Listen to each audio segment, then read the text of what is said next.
Hello, hello, and welcome to the 360 Method, a weekly podcast where we talk about everything Autism360.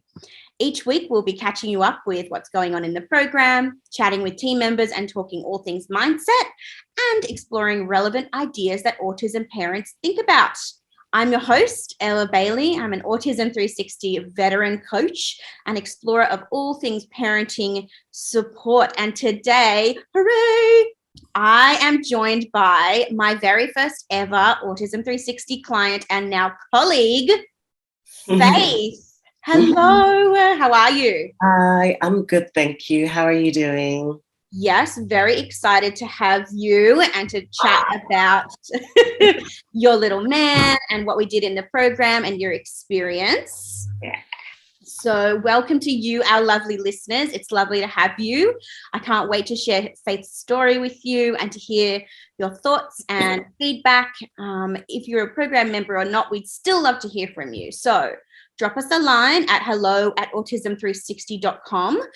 We love your feedback and we love answering parent questions at the end of each episode. So please do get in touch. Before we get started, I would like to acknowledge the Gadigal people of the Eora Nation on whose land I live and work and from where this podcast is being broadcast today. And I also want to mention that this podcast does not substitute for medical advice. If you have anything that makes you feel, hear anything that makes you feel concerned about yourself or your child, please do contact medical advice.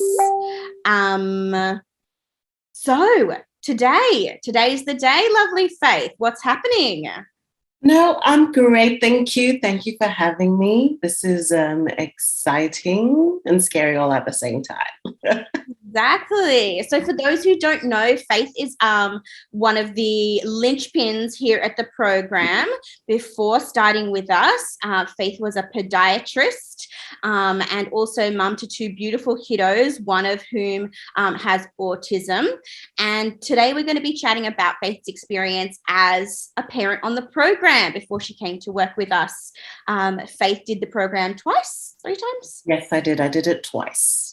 Amazing. I love it so much. Yeah. All right. Well, Faith, when you came into the program, let's chat about where you were at with your kiddo Malik, what your biggest challenges were, where the family was at when you first started. Yes. So I joined the program. Malik was about 6 years old, and we were having a lot of challenges. He'd been diagnosed for a while, so we knew that he was autistic, and we were having therapies for the family, for him, face-to-face therapies, OT and speechy.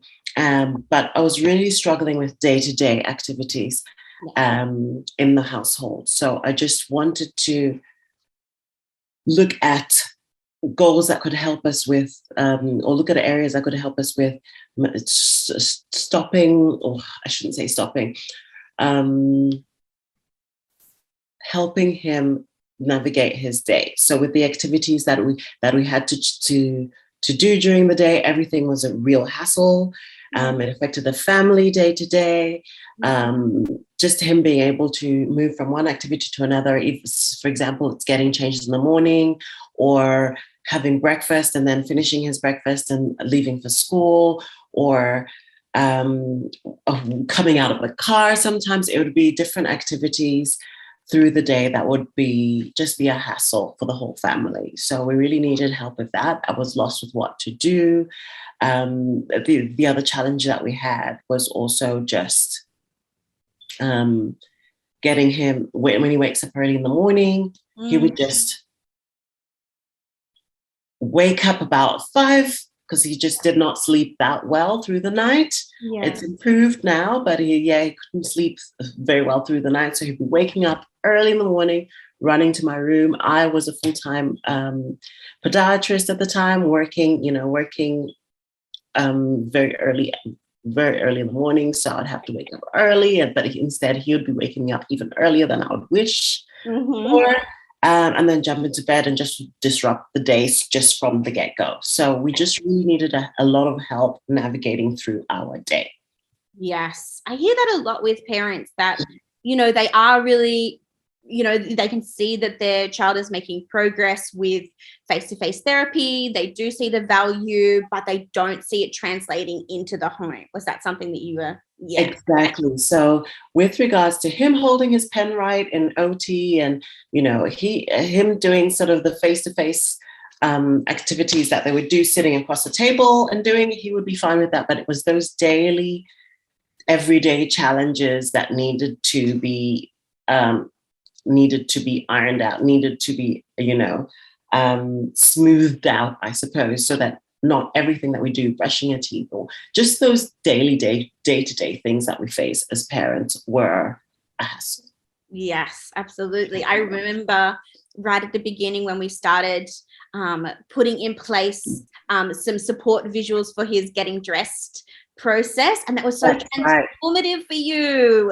Do you still use those? Amazing. So yes, we had a beautiful visual chart, which you know, and he would know what he had to put on, what he put on next, what he put on after that, and it was just a chart. And he'd start asking for it. Mom, where's my visual? Where's my visual? And he'll have it in front of him, and then he'll follow what to do. I'll just lay the clothes out for him. Now I can even put the clothes in a pile for him, and he will just get up and get dressed for school. Or he'll say, Mommy, where are my clothes? And I'm like, okay, there are your clothes, get dressed. And he will get dressed on his own. And it's thankful to that. He sort of, it was building upon that visual. Yeah. 2 years ago, and now he does it by himself. Now he does it by himself. Woohoo! Oh my gosh, that's exciting. I guess it must have been around then when we were first starting out and first chatting that you realized that Autism360, this service, what we provide, is very different from what you had previously experienced. When did you first realize that? I realized that after the first session that I had. Oh. Yeah. Because it was, you were listening to me, not as a parent, but as Faith with Malik. You know, this mommy of two who is experiencing these challenges. You were listening to it didn't feel like I was just another parent with a child with problems, and we're just sort of trying to, you know, figure out in the first 5 minutes and the last 5 minutes of our face-to-face sessions, as I normally have, you know, the other therapies that we have. I love the face-to-face therapies, but it was just the first 5 minutes and the last 5 minutes in which you're able to get your challenges out there, your weekly challenges of what's happened in the last week, what's happened in the last month out there. And you can see the therapist trying to, you know, rack in her brain, oh, what can I come up with now? Yeah. But it felt like you were listening to me as a mom, as Faith, and you were guiding me along my journey with my little boy. And that was just so, I felt so relieved after the first session instead of coming away with more questions. Yes. Yeah. You felt like you had some answers, or at least somebody that you could go to with questions. Exactly. Someone who understood exactly it felt like you understood exactly what you were. I wish I could have had you in my pocket. Yeah. And that's how... A pocket Ella for when you need help.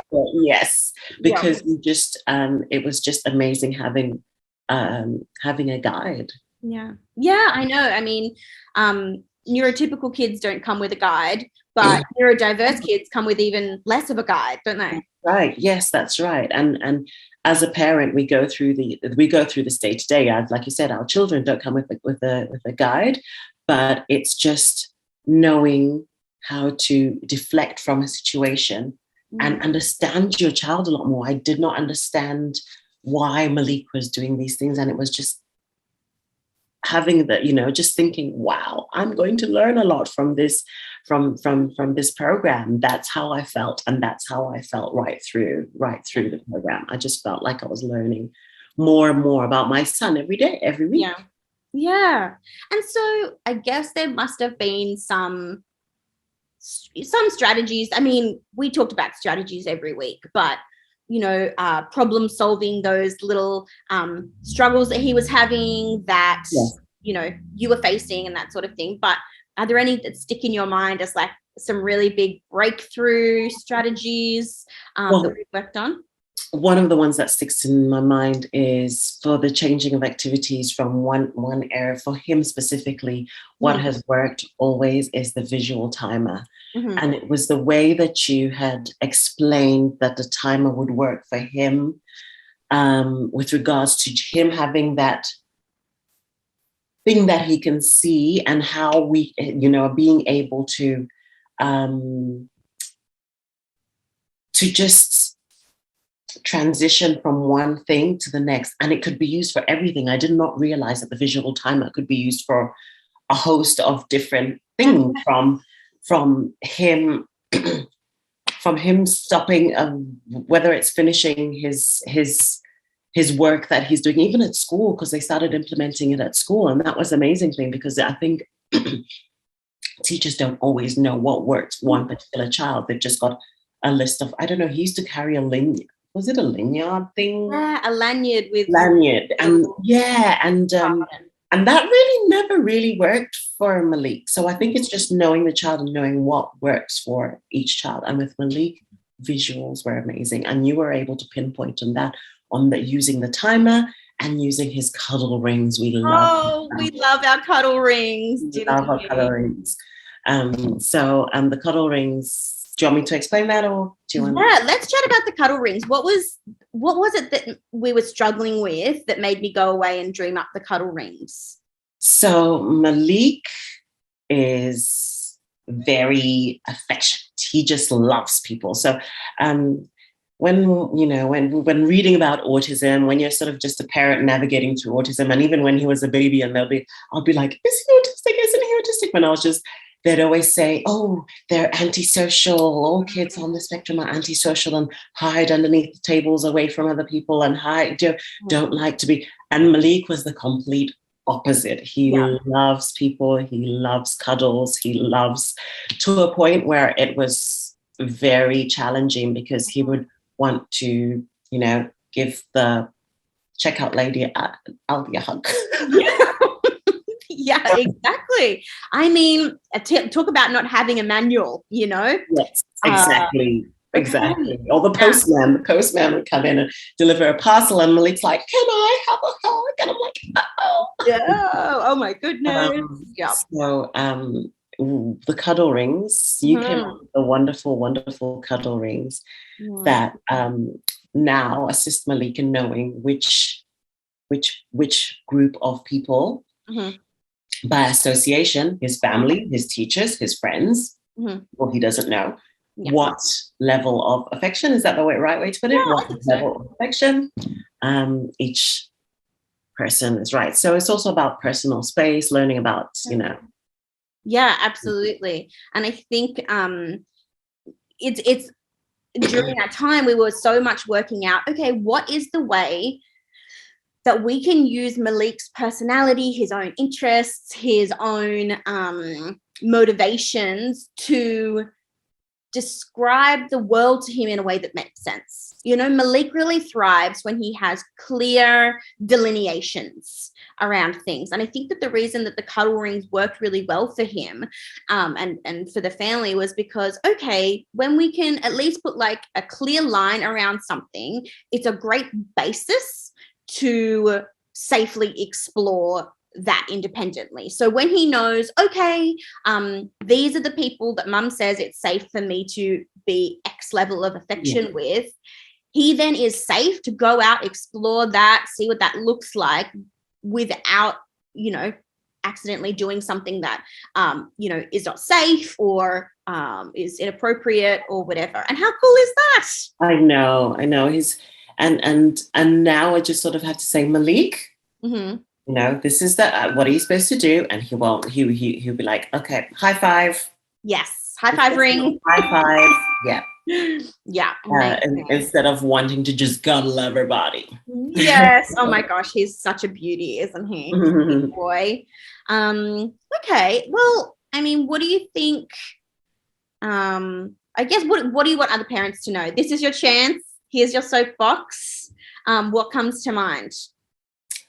I think I want other parents to know that this program is so helpful that it's actually surprising. It's very unexpected how helpful the parent coaching is, because it's first-hand information that's given to you, and you are learning just the way, like as we mentioned before, parenting does not come with a manual. But then you're sort of given advice from your mom or your aunt or your cousin who've done this before. That works fine, or to some extent, for a neurotypical child.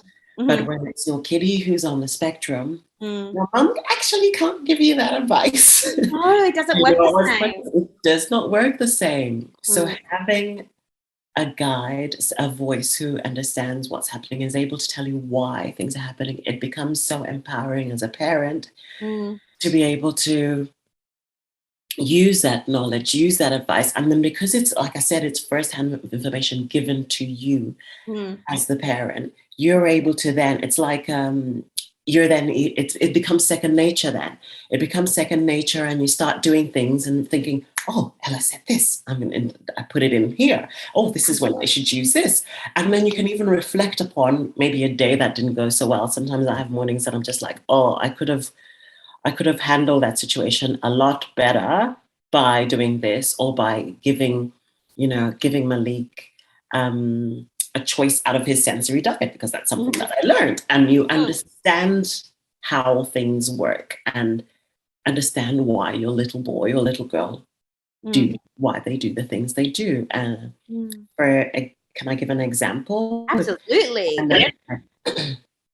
So we used to get a little frustrated with Malik watching credits all the time. So his preference, if we'd sit and let him, he would watch credits. Do you remember the credits? I remember. And I used to be like, "Well, Malik, no watching credits. You can't watch credits. Here's a show. Watch this. Watch Mickey Mouse. Watch." And then I learned through this program, through Ella, through our sensory sessions with Stacey, that Malik must find something about the lists of the names of the words very calming to him. It's part of his sensory regulation. So instead of taking it away from him completely, we need to understand that he needs some level of those to be able to watch those credits, just to be able to regulate himself. So instead of taking it away from him completely, you're saying, okay, Malik, I'm using the timer. You've got 5 minutes. You can watch your credits. And sure enough, when he watches it, and we say, Malik, okay, you've got 1 more minute left. And he'll go, okay. And he'll watch another minute of those credits and then switch to something else by himself. So it's just been amazing. It's such a, what an eye-opener it is to be able to get those explanations behind why he does those things. Yeah, and a guide to know and understand your child so that you don't feel so bewildered. Fully understand your child. It's obviously children change day to day and have different moods, like we all have different moods, but it's just, it was amazing. It was surprisingly amazing how this program helped my family. Amazing. Oh, thank you, Faith. That's been so cool to hear. We've got a parent question, so I thought we could answer it together. And I think this is specifically going to be in your wheelhouse, because this parent is talking about having one neurodiverse child and one neurotypical child. So Lee from Broken Hill asks, I have 2 kids, one with autism and one who is neurotypical. I always feel like I'm giving so much more of my energy to my autistic child and letting my other child down. How do I remedy this? I have to say, this is a you specialty. Any thoughts? Okay, yes, I have my neurotypical child is older, and my daughter, and then Malik is a few years younger. So it is a challenge. But what I find is I try not to dismiss my daughter when she's asking me a question or needs me for something. And that's one of the, I try not to say, stop right now, let me deal with Malik. And I try to answer her questions where needed. Just so that she feels like she's being heard. They are 4 years apart, so they like to do completely different things. So that's not so much of a hassle because she likes to do her own thing anyway. But that is one of the things that I make sure I do, is try to answer her questions when she asks and not sort of put it to the side a little bit.